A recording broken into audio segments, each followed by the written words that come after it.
I'm in the life of David again. How many preachers have done that? And how many leaders have done that? But I'm in the life of David, and we're talking about those things that happen and the relationships that come after your successes, and how that you can be blindsided by the old relationships, and some of the new are coming, and you're blindsided by them too, without cherishing the new level of management that must come to all of our relationships. No one's going to be a kingmaker in your life. God is the kingmaker. I have been told I'm getting close to 50 years in the ministry, started out as a very young man, but I can tell you I've been told multiple times, oh, that person, they're kingmakers. Oh, that person, they're kingmakers. Only to find out that when I got in the kingdom of that kingmaker had an idea how to bring me into subjugated work, and I could not do that because I was called by God to break new ground, to go forth as an apostle and do the work that I didn't even know myself. And every time I found out this to be true, while I was looking at all the new relationships I had and all the old relationships I had to come to a management of those relationships. Well, whatever you do from here on out, from today, stop your car, pull off, or stop what you're doing. And sometimes I've watched several screens at all one time. Just cut them all off and listen just for a moment. Because whatever you are doing in the kingdom right now, God has a plan for you not to be doing that in the future. God has an onward, upward thing. And sometimes you got to go downward, outward, into this, into that, and it looks like everything has failed, and all of a sudden relationships show up that bring power and authority. Some of them are old, some of them are new, but it's all up to you to manage those new relationships. Well, let's go back and see what happened to David. As soon as he has Goliath's head in his hand, as soon as he has Goliath's sword in his hand, everybody's praising him. He's in a good shape, and here comes two brand new relationships. Number one is King Saul. He was the absolute definition of a false friend. Now we have the benefit of the Word of God and historical preference to look back and see what he was to David. But David didn't see him as anything but a man he honored, a man he looked up to. I doubt if David spent much time thinking about, hey, I'm the anointed one of God. That is immaturity. It's not the focus of a new leader, and it's certainly not after the heart of God. I do not believe that David was planning his pathway to the kingdom. He was following God because he was after God's own heart. When he met Saul, he didn't seem like you and I, and like I have categorized him as a false friend. Now, I'll be quick to identify from my perspective that the root cause of David's being false friends with Saul was Saul's selfish competition and jealousy. This is a root cause of pain in ministry. It's a root cause in anything that's happening that's going up. I'm not going to talk about the natural world, but I will talk about marketplace ministry, and I will talk about the church. The root cause of false friendships are selfish competition and jealousy. You may not know it. You may not have identified it. You may not have a counselor who can show you that. I may be the first one that said, hey, check yourself for selfish competition. Make sure the statements you make sure what you're saying is not out of jealousy, because this will ruin and cause you to promote friendships as a way of falsity. David was out of the fields. He's into the city. He no longer ate from a sack lunch.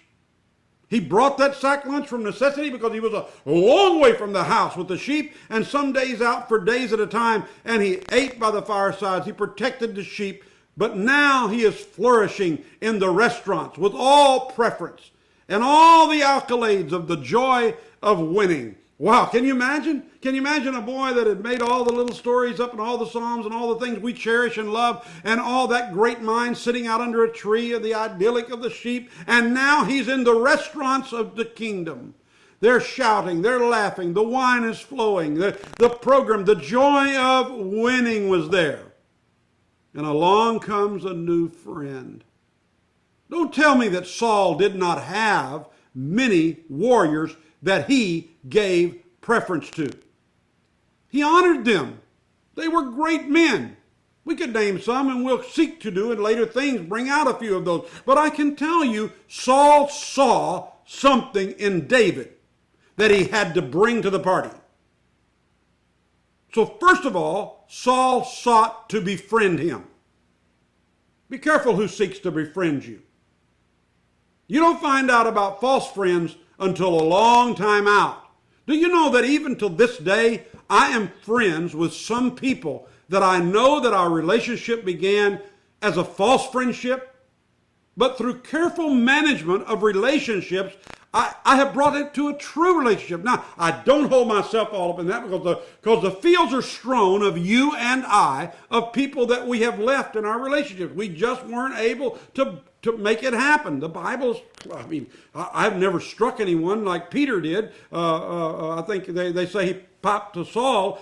Maybe you can help me with that. I do know he took his sword out and, write me an email and correct me. I'm not a theologian today. I'm just trying to talk to your heart because, you're coming into something good. God's fixing to bring you into a great world. There's coming that transferal. It's coming. It's in the plan.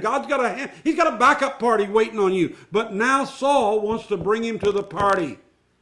They knocked on my door. They called for me. The letters came. The offers of finance came. All kinds of stuff wanted to bring me to the party. But when he got there, it was a subjugation matter. Who's going to come under who? So now Saul says, okay, great Saul, warrior, we got to soften that image. We have to soften that image of a guy who can kill the lion and the bear. We got to soften the image of the guy who killed Goliath. Now have him play the harp, and we will let him gain prominence as an entertainer. I had a young man in my life from very young. In fact, it was very young. My daughter was a baby. Today he's an international person of power and authority in the kingdom. But I watched and actually got in trouble with him because I warned him of those calling him to play the harp, to play his gift. And if you don't manage those relationships, you will gain prominence as an entertainer, and they will soften your reputation as a warrior and subjugate you to a posh kingdom life to neutralize your rise to stardom. I'm going to say it again. All the false friend wants to do is soften your reputation. Take out the good gift, the gift you have of this or that or the other, and take away and soften your reputation as a warrior and subjugate you to a posh kingdom life to neutralize your rise to stardom. You don't want the people to see that David was a force to be reckoned with. You, my friend, you stepped out. You built a corporation. You've accepted your call to work in the kingdom, whether it be marketplace or in the church world. I can tell you this without equivocation. You are going to be blessed. The only one that can take it out of your pocket is you. The only one that can take you away from greatness is you. But the devil is good at what he does. And humanity's genetic structure is very good at what it does. Our own inferiorities, insecurities will bring us to a place that we get into the courts of the restaurants of Jerusalem and we enjoy the praise, and then they seek to soften your prominence as a warrior, and they want you to be known for your gift. So I'd like for you to take a moment and pray with me right now, because the next thing that I'm going to tell you is when the javelins start to fly. This false friendship soon deteriorates and the javelins start to fly. And next time on Take 10, we're going to talk about how to deflect, how to move without becoming a devil yourself. How to stay in the will of God, not knowing that God has this unbelievable future waiting on you as you go forward. Remember, success will always bring relationships, and one of those will be false. God bless you. I'll see you next time on Take 10.